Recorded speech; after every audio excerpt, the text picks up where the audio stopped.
bahkan tidak menganggap teman lagi. Coba dikutip itu dari We are not friends. we are not friends. Jadi kamu saya. Podcast dari kamu. Bayangin aja, kasihan loh.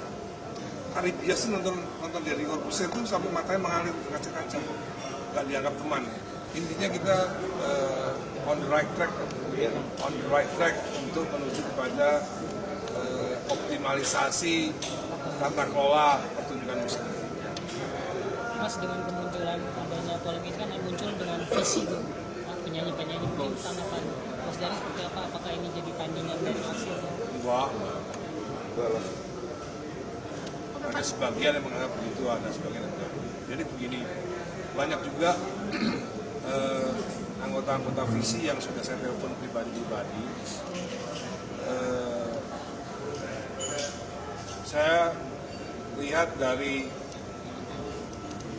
30 penyanyi ya, yang bela Agnes cuma satu lah, Once Michael. Yang nggak ada yang bela. Saya kok kenapa sih? Kenapa ketawa? Jadi visi itu nggak ada yang bela Agnes kecuali Once Michael. Jadi saya udah telepon Rosa misalnya ya, Cak, seandainya kamu ditelepon sama pengarang lagu Yovie Widianto, misalnya Yovie Widianto telepon Ocha, Cak, gue pengen ketemu dong mau ngomongin hak ekonomi gue, lu terima nggak? Ya terima lah mas, gitu. Saya telepon Raisa, seandainya di Lestari telepon kamu pengen ngomongin hak ekonomi dia, kamu terima nggak teleponnya? Kamu temuin nggak? Ya temuin dong mas, gitu. Jadi kebanyakan penyanyi tidak setuju dengan cara-cara Agnes tidak menemui, kok ketawa? Oh, ini sebenarnya saya nggak ngarang-ngarang bang. Bener. Boleh diklarifikasi ke Ini juga etika dan adab soalnya. Iya. Jadi rata-rata semua penyanyi itu nggak ada yang seperti Agnes. Rata-rata kalau ditelepon sama pengarang lagunya pasti ditunggu. Nggak mungkin. Ini kan yang jadi masalah, yang jadi lebar peristiwanya kan hanya gara-gara Agnes tidak menghargai cipta lagunya gitu. Bahkan tidak menganggap teman lagi. Coba dikutip itu dari We are not friends. We are not friends. Jadi kamu saya. Podcast dari kamu. Bayangin aja, kasihan loh. Hari biasa nonton dari Corbusier itu sampai matanya mengalir ke kaca-kaca, nggak dianggap teman. Pak De, tapi dari adanya Tadi kan udah menjawab soal visi ya. adanya istilah tersebut, bahkan Pak De sempat posting salah satu unggahan untuk sindiran kepada Agnes juga, atau seperti apa sih Pak De? Jadi begini, saya sebagai anggota legislatif harus memberikan edukasi yang baik terhadap warga negara Indonesia, bahwa apa yang dilakukan Agnes ini, dialektikanya maupun adabnya kepada para pencipta ini tidak baik, tidak boleh ditiru oleh penyanyi-penyanyi yang baru atau junior-juniornya. Bagaimana memanusiakan pengarang lagu itu seperti apa. Jadi saya harus memberikan pendapat saya soal itu. Kalau pendapat soal hukum saya nggak ikut-ikut. Pendapat soal hukum dia kan udah divonis sama hakim gitu. Paling katanya sekarang laporan ke pidananya udah diproses di Bareskrim gitu kan. Jadi saya nggak ngomongin soal hukum, buat apa kan udah ada pengadilan. Saya hanya mengomentari soal etika, adab, dialektika, budaya penyanyi kepada pencipta lagu supaya hal seperti Agnes ini tidak boleh terjadi lagi.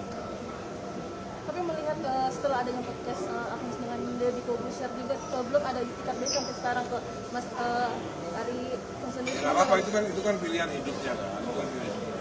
Cuman kita juga harus memberikan edukasi kepada masyarakat bahwa apa yang dilakukan Agnes dengan tidak menganggap atau tidak memanusiakan pengarang lagu itu adalah hal yang buruk, tidak sesuai dengan pendidikan moral Pancasila yang selama ini kita pelajari.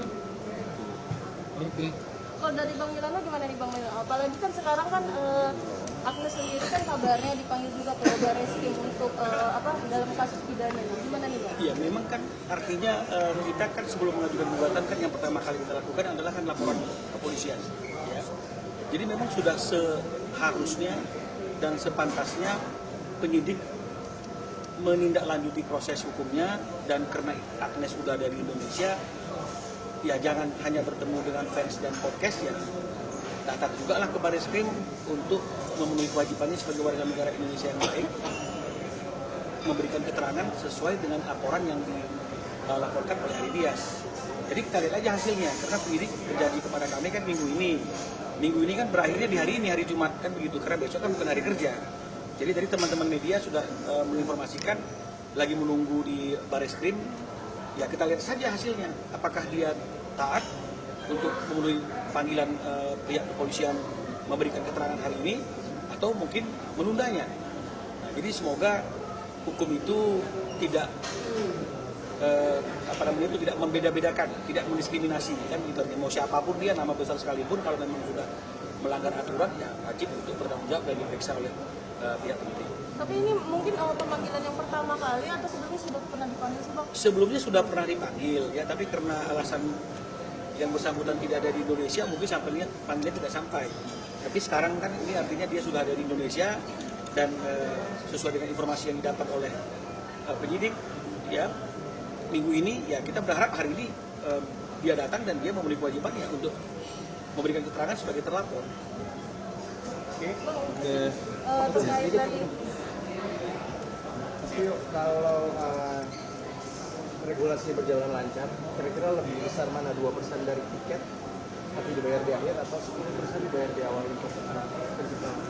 Sebenarnya bukan masalah persentasenya atau masalah besaran royalti yang akan diterima, tapi kita mau mengembalikan lagi hakikatnya bahwa lisensi itu harus diberikan sebelum penyelenggaraan acara, dan setelah lisensi keluar otomatis harus ada pembayaran royalti. Sebenarnya ke arah situnya. Jadi jangan karena besarannya yang 2% itu lebih sedikit, hitung-hitungannya daripada yang 10% dari honoraris, bukan seperti itu. Tapi kita mau kembalikan hakikatnya, prinsipnya adalah bahwa lisensi itu harus diberikan oleh pencipta lagu kepada penggunanya, yaitu penyanyi. Karena selama ini kayak dikaburkan, kayak dihilangkan bahwa tanggung jawab meminta lisensi atau izin itu kepada I.O. atau penyelenggara. Padahal bukan. Padahal di dalam Undang-Undang Cipta itu jelas disebutkan bahwa pengguna, correct me if I'm wrong ya, adalah pengguna. Nah, pengguna itu siapa? Pengguna itu sampai kita Google aja, sampai kita tanya ke AI aja, pengguna itu adalah penyanyi. Jadi udah jelas bahwa Undang-Undang Cipta ini sebenarnya melindungi pencipta lagu, melindungi karya cipta, dan juga pasti akan melindungi ekosistem para pencipta lagu juga. Jadi sudah jelas sebenarnya. Jadi bukan masalah besarannya, tapi pada lisensi itu harus diberikan sebelum penyelenggaraan acara.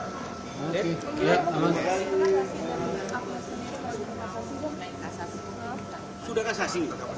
Kasasi sudah dilakukan tanggal 12 Februari kemarin ya. Cuma artinya itu memori kasasinya belum sampai ke kami, sehingga kami belum bisa membuat bantahan atau kontra memori kasasi. Kalau kasasinya sudah.